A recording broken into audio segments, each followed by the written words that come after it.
If you're in perimenopause or menopause and you're having gut issues, you need to watch this webinar all the way through. I'm going to go through the cycle that can happen with menopause, gut changes, and candida, but also beyond candida, bacterial changes that can happen in the gut, and how this cycle of menopause contributes to gut issues, but how these gut issues can contribute to menopause symptoms.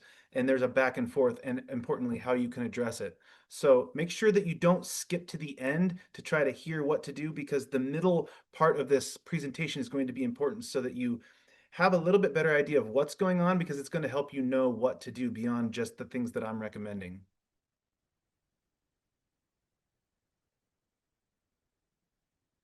In this webinar, you're going to learn the number one misconception about menopause. You're going to understand how menopause can wreck your gut, but also how your gut health impacts menopause, and then how you can break this cycle. Before we jump into that, I just want you to know who I am so that you kind of understand who's talking to you here and where I come from, and why I am passionate about this topic. My name is Dr. Blake Myers. I'm a naturopathic physician. I've been practicing for over 10 years, and I'm a graduate school instructor at Integrative and Functional Nutrition at Saybrook University. I'm also an author. My most recent book is The Bridge System, and this is built out over my career, the information that I've gathered through research and also clinical practice for what helps perimenopause and menopause naturally. This is just a passion of mine, because I'm passionate about helping women who have women have primarily been my patients over the last decade, but I'm passionate about helping women to thrive in midlife and through this menopause transitional phase, because it can be kind of brutal for so many women, but the other side of it is also so beautiful for so many women. And so I have just gotten a passion to help women get through that and be strong leaders in their communities and their families, and decrease health risks as they get older. So if you want a free copy of that, of the Bridge System, you can just leave Bridge in the comment, and I'm happy to give you a free copy of that PDF.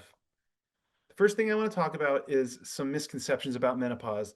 Now, I'm sure all of you watching this uh, know estrogen is declining during menopause. Estrogen is a primary reason that so many symptoms happen, but the misconception is that estrogen is the only thing to pay attention to, that estrogen is the whole story, and this is just not true. For one, there are multiple hormones that are changing during this time frame. So uh, estrogen goes down, but as ovarian function declines from reproductive years, progesterone goes down also, and testosterone can go down also, and your other organs have to start taking over hormonal production, such as the adrenal gland. And so there are other hormones to think about, and also other signaling molecules, which that's what hormones are, signaling molecules. But there are other ones that are also very important that decrease and change during this time of life. So in that respect, there's already other things to think about, right? There's other hormones, and these impact every part of your body. You can't name a body system or part of your body that these don't impact. But here's the number one misconception about menopause, is that it's all about hormones, right? I said it's not about all about estrogen. There are other hormones involved, but it's not even just hormones, okay? And you'll see this if you look at the Bridge System. Menopause impacts the gut, it impacts the immune system, it impacts mitochondria, it impacts the HPA axis, which is it's the brain adrenal connection, and many other considerations to think about. But even just those things I named, those create a lot of symptoms, and even many of the same symptoms as menopausal symptoms. And sometimes it's not so much just changes in estrogen from menopause causing symptoms, but it's issues in these other areas. So that's a really important thing to know. So I just mentioned some of these things. Your metabolism is changing, your brain is restructuring during perimenopause and menopause, uh, and it's meant to. It's actually a very wise move on evolution's part. The brain changes that are happening, all of these things in the moment can kind of, I know, can kind of feel like maybe your body is turning against you, or that like this is it. The prime of my life is done. I don't feel like myself anymore. I'm having mood swings. My blood sugar's out of control. I have like night sweats and hot flashes. So many things that can happen. Joint pain, but it's part of this transitional phase, and it can be rough, but there's a lot of things we can do. And today we're going to talk about these two things with the red arrows that you can do to make sure that the menopausal transition goes as well as possible for you. So we're going to focus on the immune system balance in the gut. The gut is reorganizing during menopause, and we're going to talk about some of the ways that that can kind of go bad, but how to avoid that, right? And how to keep your gut healthy and make menopause as easy as possible. You can't take all the symptoms away, but there's a lot of things you can do, and addressing gut health is one big one. In terms of the immune system, menopause kind of scrambles up the signals in your immune system, at least for a time. So there's the citation is down at the bottom here. This is from a peer-reviewed literature paper, and they have a number of things here. And I just wanted to put it in here to circle immune dysregulation, or they say deregulation. Dysregulation is commonly what I would say, but just to show you that I'm not making this up. There's plenty of research, and they don't even say so many of the things on here. Like they don't even have gut health on here for one, but there it's very well recognized in research that there are many other issues going on that need to be addressed. All I want to say about this sort of scrambling of signals of the immune system is that inflammation and oxidative stress go up. You can think of your immune system as kind of having two sides. There's an anti-inflammatory side and an inflammatory side. Your immune system's always just trying to keep a balance. Sometimes inflammation does need to go up. It's how your body heals from illness and injury. And sometimes that needs to resolve, and then it needs to be more anti-inflammatory. And these are all regulated by signals that immune cells put out. Well, the signals start to change as your body is adapting to a new hormonal milieu. So what happens in menopause is the signals tend to get more on the side of the inflammatory side. So there's just more signals going out that are making more inflammation perhaps than what you had in the past. And so that's in itself the reason that you can have so many symptoms that make you feel crummy. I mean, that can contribute to brain fog. And fatigue it definitely is one of the main causes of things like frozen shoulder and joint and muscle pains that are so common in perimenopause and menopause.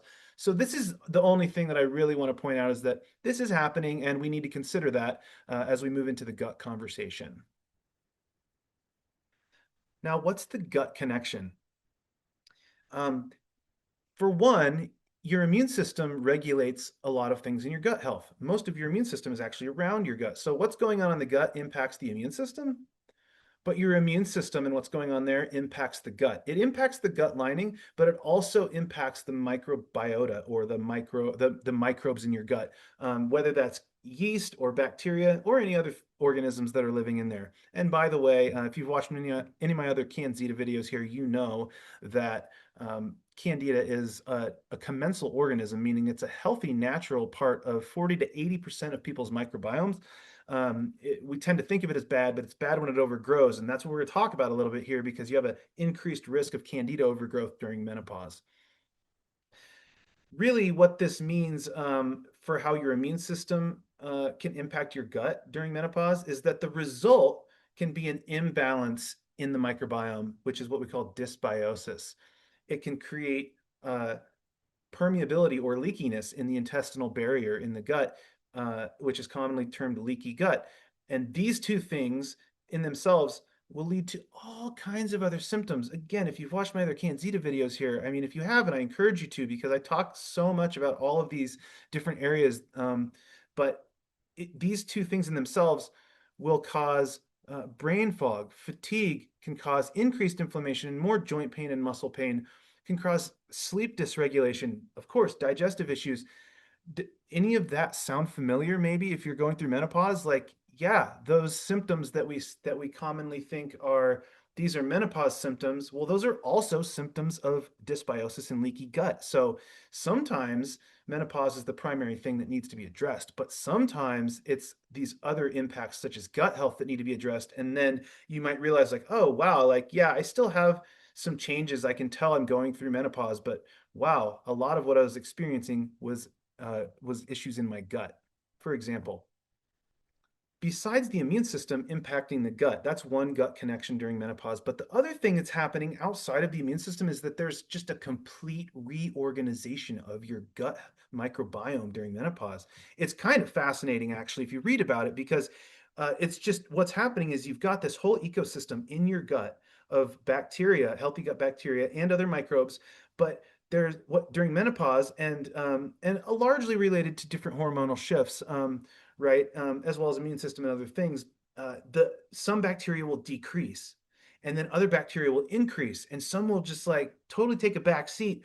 And then you've got new players in the ecosystem who are kind of in the forefront, and so the things that they do impact your gut and could be a totally different experience with your bowel movements, with your digestion, compared to what you've been used to for most of your life. As these bacteria are increasing and decreasing, it also impacts the balance of fungi in your gut.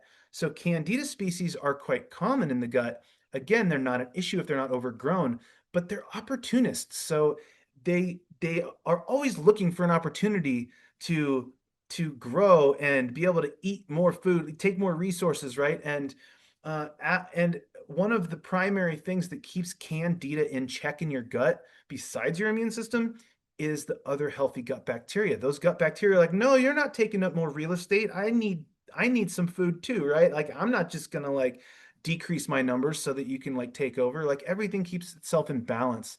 And and I've talked about so many in so many other videos. If you've watched them, lactobacillus and bifidobacteria species of all sorts are some of the primary players. They keep Candida in check. Well, if you've got this gut reorganization going on and you've got certain bacteria increasing and decreasing during this change, sometimes Candida can also get its opportunity. It can say, "Oh, I've got more food all available now all of a sudden," or some of the bacteria who were like doing their jobs of keeping me in check in the ways that they do, they're not there to keep me in check anymore. Oh, I'm going to take this opportunity and start to grow. And depending on the other lifestyle factors, diet and lifestyle factors you have, if those things aren't in balance and in check, Candida will just keep going. So, I have so many other videos and slides on the causes of Candida overgrowth. And if you look at that, dietary wise, definitely processed foods, high carbohydrate, refined carbohydrate intake, alcohol intake, those sorts of things will definitely predispose to a Candida overgrowth situation, but also recurrent antibiotic use and steroid use. So lots of different things. You can go look at those other places, but if you have some of those baseline things in place that's already setting you up for the potential of a Candida overgrowth, menopause might be what just kicks you over into having a Candida overgrowth. All right. I just kind of talked about what's on this slide. I don't know that I need to say too much more on this. The only thing I want to point out is um, just to give the evidence here and just like I'm not just some doctor, I'm not just some person here like making this stuff up to try to sound cool or novel or something. This stuff is in the research. This is directly from a 2025 research paper that during menopause the proliferation of fungi increases due to aging and hormonal imbalance, leading to dysbiosis and the proliferation of opportunistic species such as Candida albicans, particularly in the postmenopausal stage.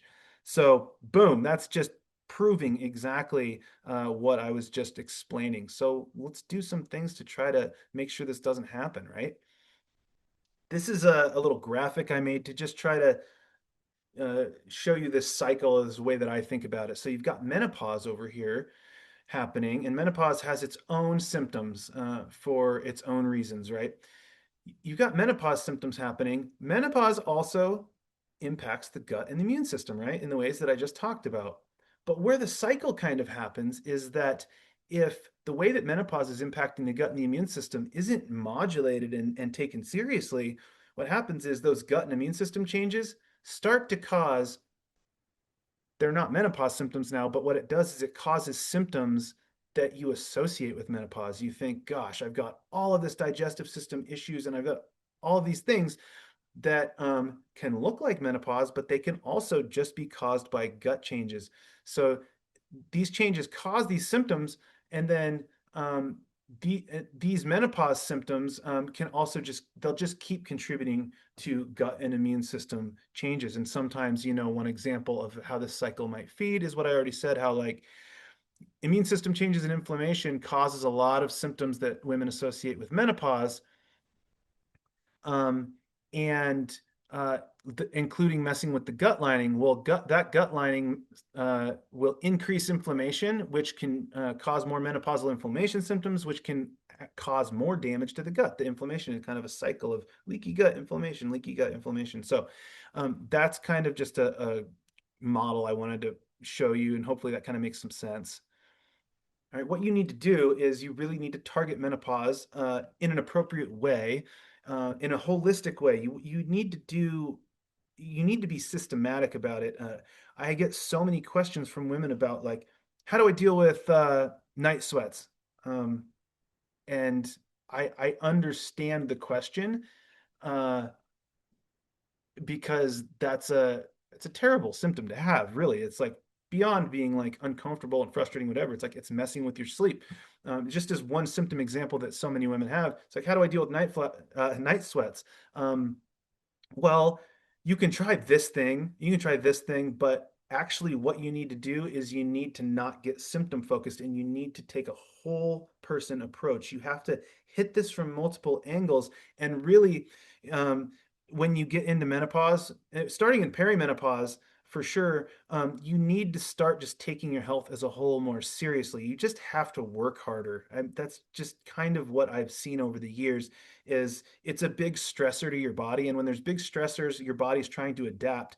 The less it adapts, the less ability it has to adapt or resiliency, the more symptoms you'll have. So as you build resiliency and you hit it from a diet, uh, a lifestyle perspective, getting enough movement, trying to optimize sleep, of course, stress management, whole conversation in itself, but also smart herbal and nutrient approaches, right? So just from lots of different angles. And that's that's the reason I wrote the bridge system, was to talk about those things. But here we're focusing on the gut, which Candida focuses on and does so well.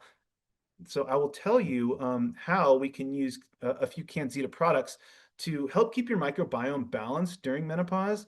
If you have Candida overgrowth, how you can address that overgrowth. And what's also nice about the Candida products is that uh, they definitely target Candida overgrowth. But even if Candida is not the primary issue, say it's a bacterial dysbiosis, they also help so much. They're really broad spectrum and wonderful in that way. We want to build up a robust immune system, and we want to take a holistic strategy, like I said. The first formula I want to talk about, if you've been around Candida long, you know the flagship formula, Candida Formula Remove. Now, this is the cleansing formula. It's an amazing blend of antimicrobial herbs and herbal extracts. And this is really broad spectrum. It does an amazing job at cleansing your gut from Candida, but it also works for all kinds of different bacteria that are imbalanced. It works for parasites. So it's really broad spectrum, and in that way, it works wonderfully to just help if you've got overgrowth issues or imbalance issues in your gut microbiome. It will bring those down so that you can start to then, from a little bit better of a baseline, build a robust gut microbiome. Okay, so depending on what's going on, the dosage may vary, but typically what I'll say is if you're dealing with real Candida overgrowth issues during menopause, you probably want to start with one tablet for 3 or 4 days, and then you want to increase. If you're doing well with it, you want to start to increase a little bit from there. I say the 3 or 4 days because everybody's different in their sensitivity, so it's good to just see how does your body respond. Maybe one tablet's good for a little while before you increase, but usually one tablet 3 to 4 days is good. You're doing well, increase to a tablet twice a day, and then you want to get to a therapeutic dose. If it's a minor issue, you might be okay at 3 tablets a day.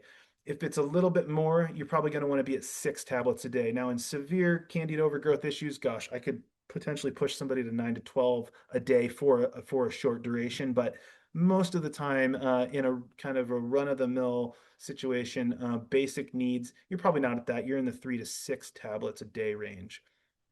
And then again, I'm not going to go into everything of the dosing. There's a comprehensive webinar that you can watch that I created on how to use all of the Candida formulas and system. But there's also a whole webinar just on dosing, so watch that. But that's kind of the basics of how you use this. So that's the first thing I would say. And then the next thing you want to do is, if you're cleansing your gut of these microbes, the next thing you want to do is you want to put in healthy microbes, right? Remember, I already mentioned lactobacillus and bifidobacteria. These are some of the most common bacteria, healthy bacteria in your gut. And they keep Candida in check, and they also keep other bacteria in check that you don't want overgrowing. So this formula is an interesting one because the formula Restore is it's a digestive enzyme and a probiotic combination, which I haven't ever really seen before. It's kind of unique in that way. So you've got these enzymes that help your digestive system to get the nutrients as available as possible for you to absorb and digest, and hopefully not the microbes in your gut, right? And those enzymes can have a bit of an antifungal effect on Candida as well. So you've got these digestive supportive enzymes, and then you've got these good healthy bacteria in high numbers to help reseed and repopulate your gut, to help bring more balance, as to help bring more balance into the gut ecosystem, while you're knocking some of the other ones down that maybe you don't want there. And then this last formula is really this one helps with the gut, but I want to mention this one as a really, really important one to support your immune system.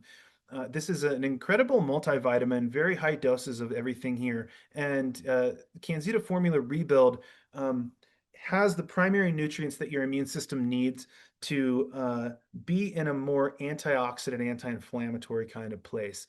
Some of the main nutrients that I think about when I think about immune system resilience, I'd be thinking about vitamin A and D, and some really important minerals. These would be selenium, manganese, magnesium, zinc. Okay, and so if you look, like we have all of these important players in here in appropriate doses that'll support what you're doing with your diet nutrient wise.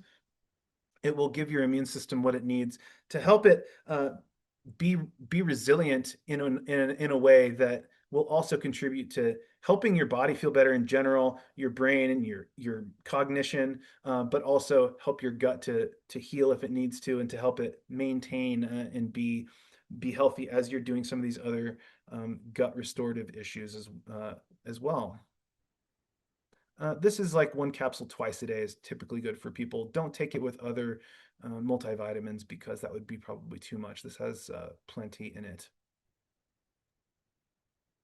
And that is what I really want to mention for today for Canzida's products.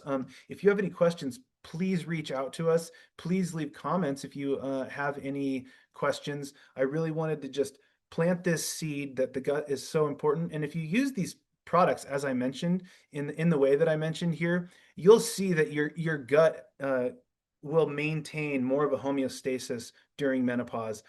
So try it for a while. I would say try all three of them and see how you do if you're having gut issues, or just see how you do if you have menopausal symptoms in general, and see if it makes a change, because you might see that, oh wow, my gut health was playing a role in my menopause symptoms more than I thought.